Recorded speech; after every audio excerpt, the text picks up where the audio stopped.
आपकी अध्यापिका नीता रानी आज फिर हाजिर हूँ आपके लिए एक नई वीडियो लेकर के। आप बच्चों कैसे हैं? मुझे उम्मीद है आप सब अच्छे होंगे, स्वस्थ होंगे और घर में रह रहे होंगे और लॉकडाउन के नियमों का पालन कर रहे होंगे।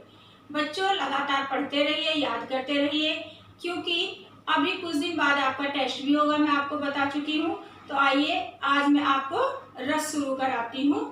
देखिए, रस, रस का शाब्दिक अर्थ है क्या? आनंद। क्या शाब्दिक अर्थ है बच्चों रस का? आनंद। अर्थात किसी वाक्य को पढ़ने, देखने या सुनने के लिए जिस आनंद की अनुभूति होती है, किसी वाक्य को पढ़ने, सुनने या देखने से जिस आनंद की प्राप्ति होती है, हमें जो सुख प्राप्त होता है वह रस कहलाता है। क्या कहलाता है? वह रस कहलाता है। बच्चों आप चाहे तो नोट करो और चाहे सिर्फ ये समझ लो, मैं बाद में आपको पीडीएफ भेजूंगी, उससे नोट कर सकते हैं तो ज्यादा अच्छा है। जैसे मैं अभी आपको हमेशा बताती रही हूँ वीडियो दिखाते हुए कि आपका वीडियो का जो मेरा उद्देश्य है वो आपको समझाना है और सिर्फ समझाना। आप अपने फायदे के लिए से थोड़ा बहुत नोट कर सकते हैं अपनी रफ कॉपी में, लेकिन जो आपको फेयर में लिखना है वो मैं पीडीएफ भेजूंगी, वो आपको लिखना है। मेन उद्देश्य इस वीडियो का क्या है? समझाना। यहाँ से आपको समझना है और समझने के लिए ही जो भी आप नोट करना चाहें आपको नोट करना है। चलिए, रस का शाब्दिक अर्थ है आनंद। अर्थात किसी वाक्य को, मतलब मान लीजिए काव्य में कोई हमने वाक्य पढ़ा, कोई लाइन पढ़ी, तो जिसको पढ़ने या कोई नाटक है उसको हमने देखा या किसी रचना को हमने सुना, उससे हमें जिस आनंद की, जिस सुख की प्राप्ति हुई वह है हमारा रस। नाट्य शास्त्र में जो भरत मुनि है उन्होंने रस को क्या माना है? काव्य की आत्मा। जैसे मनुष्य में अगर आत्मा ना हो, आत्मा निकल जाए तो वो निर्जीव हो जाता है, ऐसे ही अगर हम काव्य से, नाट्य से अगर हम रस को निकाल दें तो वो क्या हो जाएगा? निर्जीव माना जाएगा। इसीलिए रस को काव्य की आत्मा माना जाता है। ठीक है। रस के अंग, रस के 4 अंग होते हैं। कितने अंग? 4। स्थायी भाव, विभाव, अनुभाव, संचारी भाव। स्थायी भाव, स्थायी भाव क्या है? स्थायी भाव वो है, स्थायी भाव वो कहलाते हैं जो मनुष्य के हृदय में हमेशा विद्यमान रहते हैं। मान लीजिए आप हैं, आपके मन में, मैं कहूं कि आपके मन में जो आजकल की स्थिति जो वर्तमान है उसमें बेटा 11 स्थायी भाव और 11 हमारे रस माने गए हैं। कितने माने गए हैं? 11। एक समय था जब 9 ही माने जाते थे, उसके बाद निर्वेद को भी मान लिया गया, शांत रस को भी, और उसके बाद अब वात्सल्य सहित हमारे कितने हैं? 11 हैं। उसमें एक और है, एक रस 11वां है, वो देव विषयक रति है। रति जो माना गया है यानी कि भक्ति रस, भक्ति रस को मिला के 11 हमारे रस हैं, 11 हमारे स्थायी भाव है। अब स्थायी भाव वो होते हैं जो व्यक्ति के हृदय में हमेशा विद्यमान रहते हैं। उदाहरण के तौर पे मैं आपको बताऊं, मान लीजिए आपने कोई पिक्चर देखी, कोई फिल्म आप देख रहे हैं टीवी पे या हॉल में या कहीं भी, और उसमें आप देख रहे हैं कि एक बच्चा है जो अपनी माँ से बिछड़ रहा है। एक बच्चा अपनी माँ से बिछुड़ रहा है, बहुत छोटा बच्चा है, और लोग उसका अपहरण करके ले जा रहे हैं। तो आप उसे देख रहे हैं और देखते देखते आपको करुण रस का आभास हुआ और आपके आंसू आ गए। तो जो करुण रस का आभास हुआ कैसे हुआ? आपके मन में करुणा जो है वो मन में है आपके पहले से, तो स्थायी भाव पहले से था। हमने वो सब देखा, सीन देखा बच्चे को उठाने का, अपहरण करने का, तो हमारे स्थायी भाव जो थे जागृत अवस्था में आ गए। जागृत अवस्था में आए, फिर विभाव, अनुभाव, संचारी भाव से पुष्ट होकर जो करुण रस की उत्पत्ति हुई है ना, तो उसमें जो सबसे पहले का भाव था जो हमारे अंदर विद्यमान था, जो परिपुष्ट हुआ, वो हमारा स्थायी भाव। भाई शौक हमारे मन में पहले से था, करुण रस उत्पत्ति हुई। कैसे? पहले हमने उसको देखा, उसके बाद हमारा क्या हुआ? किसको देखा? वस्तु को देखा, वस्तु से हम उद्दीप्त हुए और ज्यादा देखने लगे। उसके बाद क्या हुआ? हमारे जो कायिक अनुभव, मानसिक अनुभव, मन से हम दुख होने लगे। कायिक मतलब अनुभव से हमारे आंसू आने लगे, ये सब परिपुष्ट होकर क्या बना? रस। और रस कौन सा बना हमारा? करुण रस। करुण रस कैसे बना? पहले हमारा स्थायी भाव था, स्थायी भाव जागृत अवस्था में आया। ठीक है, अब देखिए विभाव। स्थायी भाव आपको पता चल गया कि प्रत्येक व्यक्ति के हृदय में हमेशा से रहते हैं। ठीक, अब विभाव है आपका जो हृदय में विद्यमान स्थायी भाव को जागृत करते हैं। मतलब हमारे विभाव ने हमें बताया कि आपके अंदर तो किसकी निष्पत्ति हो रही है? जो स्थायी भाव है जागृत हो गया है, जागृत किया उसने। हमारे करुण रस की निष्पत्ति करने में कौन सहायक हुआ? हमारा विभाव। कैसे सहायक हुआ? जो शोक था, शोक हमारा करुण रस का स्थायी भाव है। क्या है? शोक।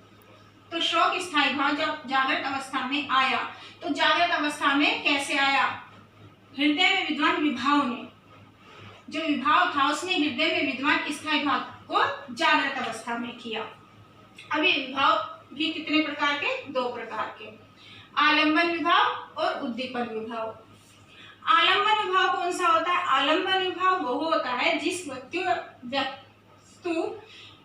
वस्तु या व्यक्ति के कारण कोई भाव जागृत होता है।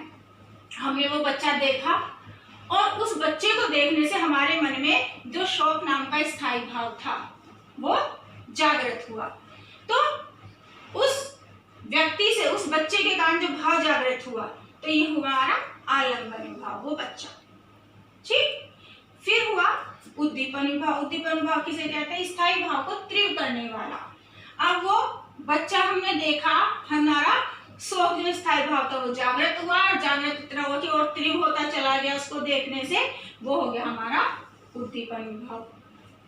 चलिए, अब पहला था स्थायी भाव, व्यक्ति के हृदय में विद्यमान रहता है। दूसरा विभाव ने क्या किया? वो जागृत अवस्था में ला दिया। तीसरा हमारा अनुभव, जो व्यक्ति की चेष्टाओं को पुष्ट करते हैं तथा जो विभाव के बाद उत्पन्न होते हैं अनुभव कहलाते हैं।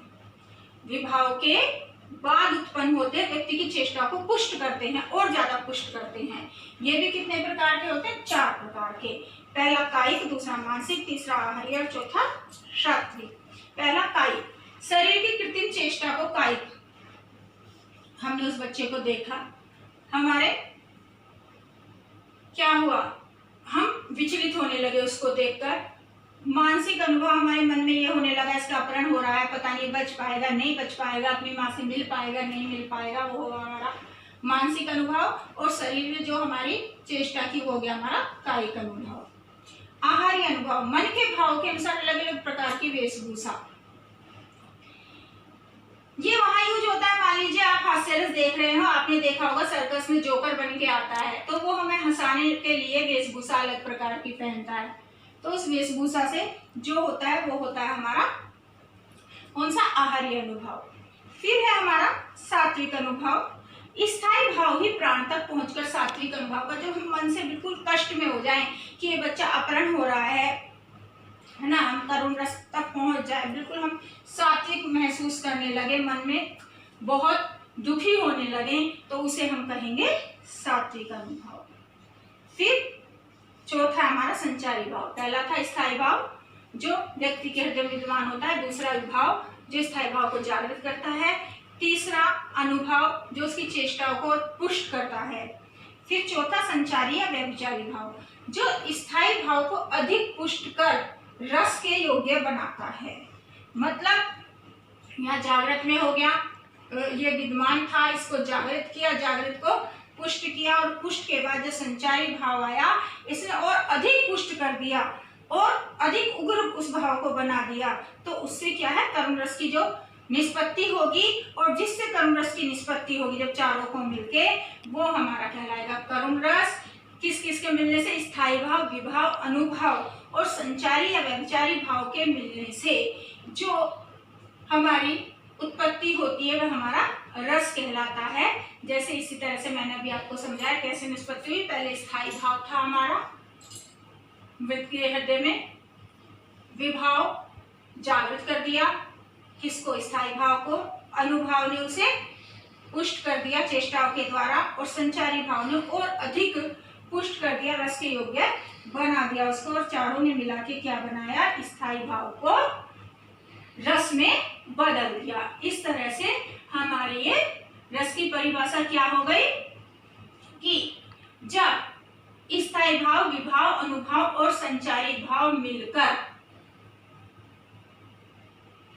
क्या हुआ, स्थायी भाव, विभाव, अनुभाव और संचारित भाव मिलकर चारों जब मिल जाते हैं तो जिस आनंद की उत्पत्ति होती है वो रस कहलाता है।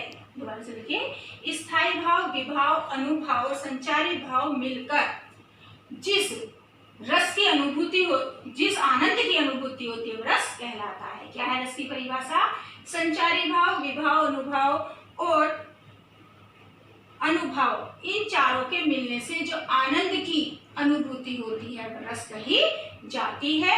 अब रस कितने हैं देखिए, रस और ये इनके स्थायी भाव, जो रस है हमारे अब तक 11 है टोटल, और स्थायी भाव भी हमारे कुल मिला के 11 है। पहले 9 थे, लेकिन फिर 10वां निर्वेद को भी रस मान लिया गया, और अब 11वां भक्ति एक रस दे दिया है जिसका स्थायी भाव है देवता विषयक रति।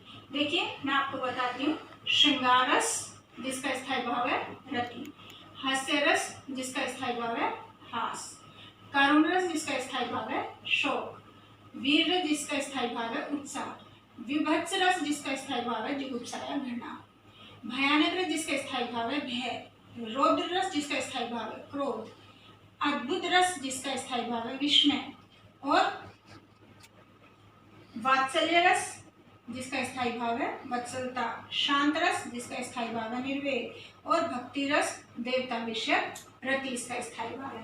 अब स्थायी भाव के बारे में मैं आपको बता दूं, रति, आप सोचेंगे अब इन्हें स्थायी भाव को हम कैसे पहचानें। तो जब प्रेमी प्रेमिका का वर्णन होता है, देखिए श्रृंगार 2 प्रकार का होता है, एक तो संयोग श्रृंगार जहां पर नायक नायिका के मिलन का वर्णन हो, वहां होता है हमारा संयोग श्रृंगार। 2 प्रकार का होता है ये, पहला संयोग और दूसरा वियोग। अब आपको मैंने बता दिया कि जहां नायक नायिका के मिलन का वर्णन हो वह तो होगा संयोग श्रृंगार, और जहां दोनों के बिछुड़ने का वर्णन हो, विरह का वर्णन हो, वो होगा हमारा वियोग श्रृंगार। तो चलिए, जहां नायक और नायिका के एक दूसरे के प्रति प्रेम का चित्रण हो वहां होता है रस की स्थायी भाव, जिससे बनता है श्रृंगार रस। जहां पर किसी चीज को देखकर मन में हंसी का भाव जागृत हो वो होता है हमारा हास्य स्थायी भाव, हास्य रस इससे बनता है। जिसे किसी को देख के शोक की उत्पत्ति हो, दुख की उत्पत्ति हो, वो होता है हमारा शोक नामक स्थायी भाव, इससे बनता है कर्म रस। जिस किसी नाटक की घटना को देखकर वीर रस की उत्पत्ति, मतलब हमें उत्साह आ जाए, किसी कार्य करने का उत्साह पैदा हो जाए मन में, उससे बनता है हमारा वीर रस। जिसे किसी चीज को देखकर घृणा हो जाए, उस चीज से बहुत अधिक घृणित कार्य हो, हम कह रहे हैं कि यार इसे तो देख के घृणा आ रही है, ये कैसा निंदनीय काम कर रहा है, तो वो होता है हमारा जुगुप्सा स्थायी भाव, इससे रस बनता है विभत्स रस। जब हमें किसी चीज को देखकर, किसी व्यक्ति को, किसी नाटक को, किसी कहानी को पढ़कर भय की उत्पत्ति होने लगे तो होता हमारा भय स्थायी भाव, जिससे बनता है भयानक रस। जब किसी नाटक या रचना को सुनकर या पढ़कर या टीवी देखकर या किसी रचना को देखकर, नाटक या पिक्चर देखकर हमारे मन में क्रोध की उत्पत्ति होने लगे तो क्रोध नामक स्थायी भाव, जिससे बनता है रौद्र रस। जब हमें किसी को देखकर, किसी कहानी नाटक को पढ़कर या किसी पिक्चर को देखकर विस्मय की, आश्चर्य की उत्पत्ति हो तो विस्मय नामक स्थायी भाव, जिससे बनता है अद्भुत रस।